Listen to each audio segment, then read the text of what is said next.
Bismillahirrahmanirrahim. Assalamualaikum warahmatullahi wabarakatuh. Alhamdulillahirabbil alamin.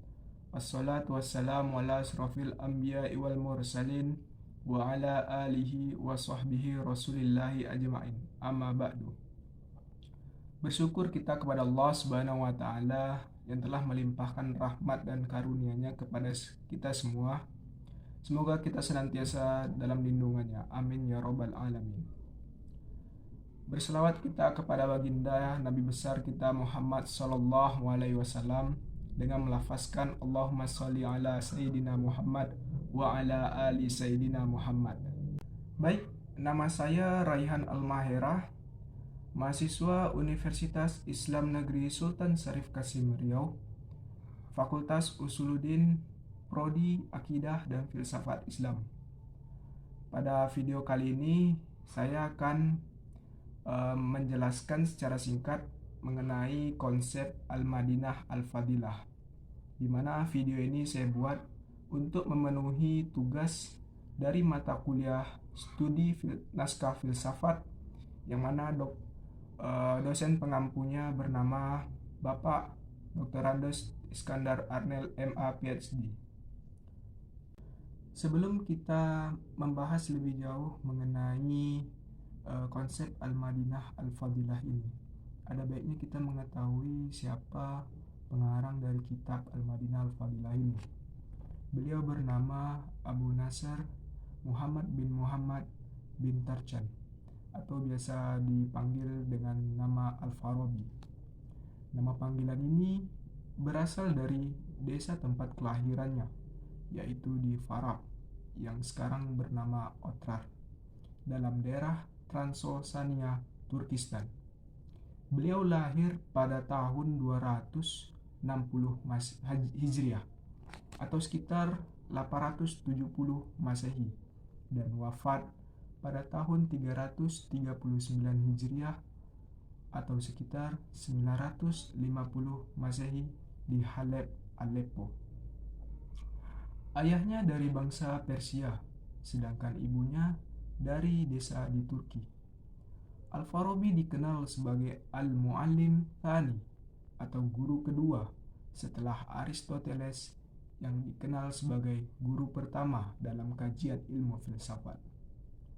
Dan dialah filsuf Islam pertama yang berupaya mempertalikan dan menyelaraskan filsafat politik Yunani klasik dengan Islam, serta berupaya membuatnya bisa dimengerti di dalam konteks agama dan wahyu. Kitab Al-Madinah Al-Fadilah ini bermaksud untuk membentuk suatu negara yang ideal dan memiliki tujuannya. Adapun latar belakang terbentuknya konsep Al-Madinah Al-Fadilah ini, yang pertama adalah Al-Farabi hidup pada masa politik yang sedang kacau dan tidak stabil. Karena melihat kekacauan ini, terbesitlah di benak beliau bagaimana cara agar suasana politik dan kehidupan di negara ini menjadi stabil dan masyarakatnya dapat hidup dengan bahagia. Yang kedua, kehancuran berbagai dinasti membuat dirinya berpikir bagaimana untuk membentuk suatu negara yang ideal. Yang ketiga, hidup Al-Farabi tidak dekat dengan penguasa dan sama sekali tidak menduduki jabatan apapun di pemerintahan. Ini membuat dirinya dapat berpikir dengan bebas, dan pemikirannya tersebut tidak harus sesuai dengan gagasan dari pemerintahan pada masa itu. Berikut konsep daripada Al-Madinah Al-Fadilah atau negara utama. Dalam bukunya, Al-Farabi mengatakan bahwa negara utama itu bisa diibaratkan seperti organ tubuh manusia, yang mana setiap organ tersebut memiliki fungsi dan peranannya masing-masing dalam menjalankan tugasnya, yang mana setiap tugas dari organ tersebut memiliki satu tujuan. Setiap organ tubuh itu dipimpin oleh satu organ yang bernama jantung. Sama halnya dengan negara ini. Negara dipimpin oleh seorang pemimpin yang memimpin rakyat-rakyatnya, dan rakyatnya tersebut dapat membantu pemimpinnya dalam berbagai kedudukan untuk mencapai satu tujuan, yang mana tujuan tersebut dapat mensejahterakan seluruh masyarakat. Berbicara mengenai pemimpin, Al-Farabi membagi 3 golongan manusia yang layak menjadi pemimpin dari segi kapasitasnya memimpin. Yang pertama adalah manusia yang dapat menasihati dan memandu.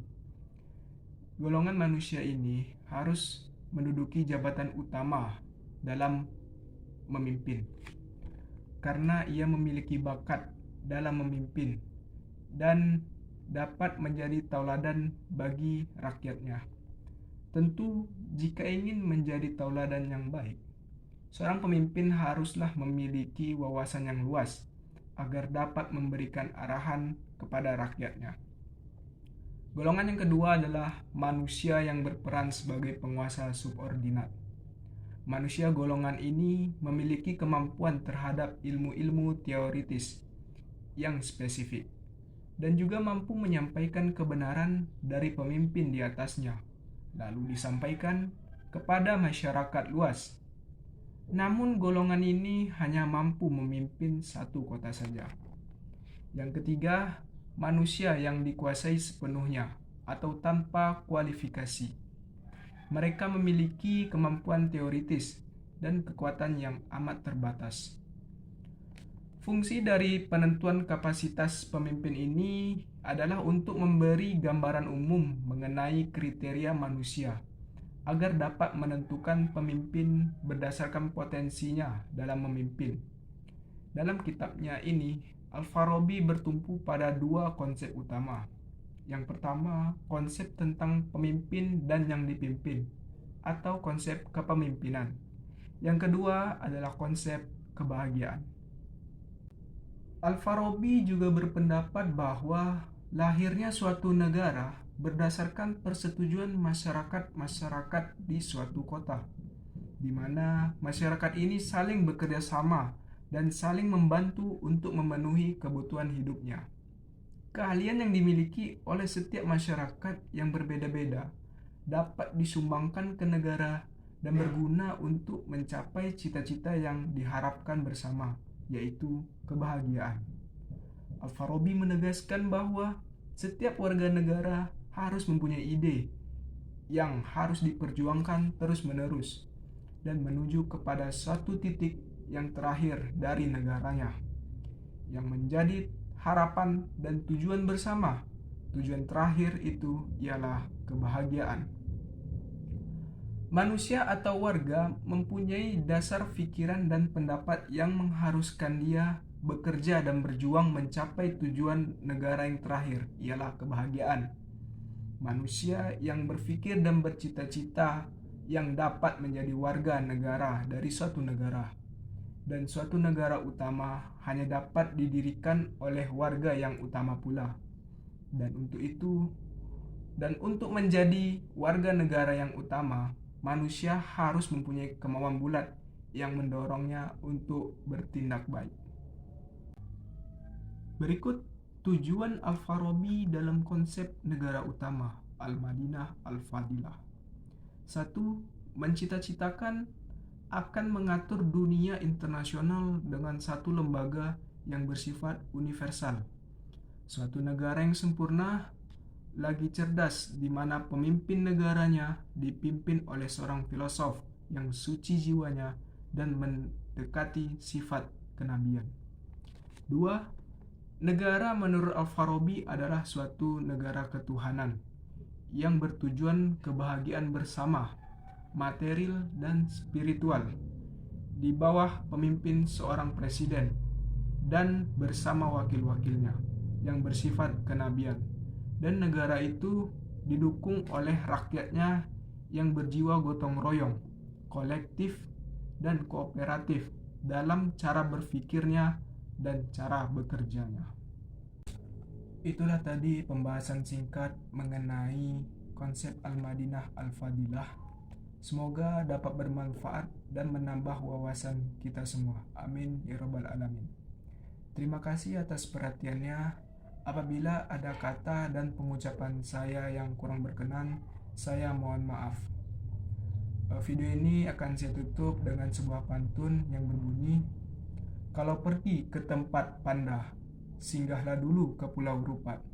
Walau pusing sering melanda, tetap semangat belajar filsafat. Wabillahi taufik wal hidayah. Assalamualaikum warahmatullahi wabarakatuh.